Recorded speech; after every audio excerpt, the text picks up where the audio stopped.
perkenalkan nama saya Arini Fitria Nurpadila dengan NIM 2384241 dari kelas 6C. Di sini saya akan melanjutkan review buku dari novel perempuan yang menangis kepada bulan hitam bagian 13 sampai dengan 16.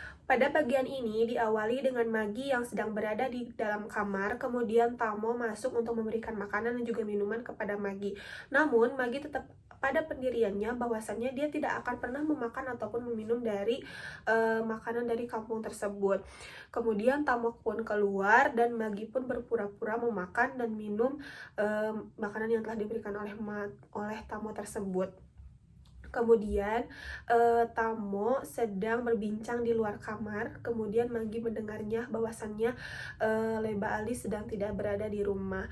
Dan pada saat itu Magi berpikir untuk melakukan hal bodoh agar bisa dia tidak bertemu lagi dengan Leba Ali. Magi akan mengakhiri hidupnya karena di dalam kamar tersebut tidak ada senjata tajam ataupun hal yang lainnya. Magi berencana untuk menggigit nadinya sendiri dengan giginya.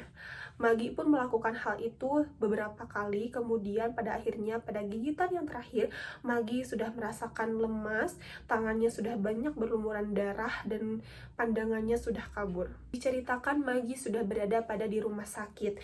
Magi sedang berada di rumah sakit bersama keluarga-keluarganya dan juga teman-temannya.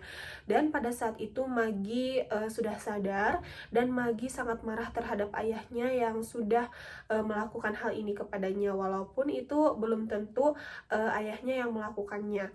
Setelah itu Magi berbicara kepada temannya untuk melaporkan hal yang telah dilalui oleh Magi kepada polisi, yaitu kekerasan dan juga pelecehan terhadapnya.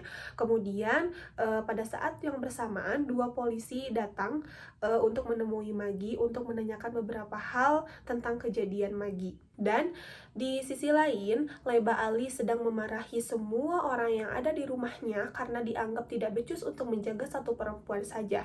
Namun pada saat Leba Ali marah kepada orang-orang yang ada di rumah, dua orang polisi datang ke rumah Leba Ali untuk meminta Leba Ali datang ke kantor polisi. Kemudian Leba Ali datang ke kantor polisi dan dia pun menjawab semua pertanyaan dari polisi itu dengan sangat sopan, sembari dia memikirkan hal yang akan dilakukan untuk membalaskan dendamnya kepada Magi. Sayangnya, Leba Ali ini merupakan orang yang disegani di Sumba Barat dan juga dia merupakan salah satu juru kampanye yang berpengaruh bagi bupati yang terpilih saat itu.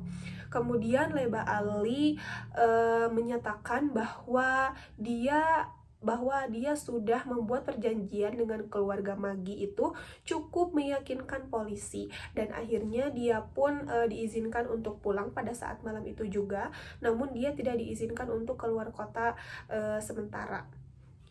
Dan pada bagian akhir Magi pun diizinkan untuk pulang ke rumahnya. Dan pada saat Magi sampai ke rumah, banyak masyarakat yang basa-basi kepadanya. Tapi Magi berpikiran bahwa itu bukan basa-basi biasa, melainkan hal itu adalah rasa penasaran tentang apa yang terjadi kepada Magi, bukan sepenuhnya peduli.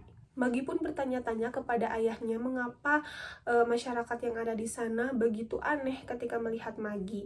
Ada dua hal yang disampaikan oleh ayahnya, yaitu Magi sudah 2 malam berada di rumah Leba Ali, makanya masyarakat sudah beranggapan negatif kepada Magi. Dan yang kedua yaitu teman Magi, laki-laki yang bernama Dangu, menganggapnya bahwa Dangu itu menyukai Magi.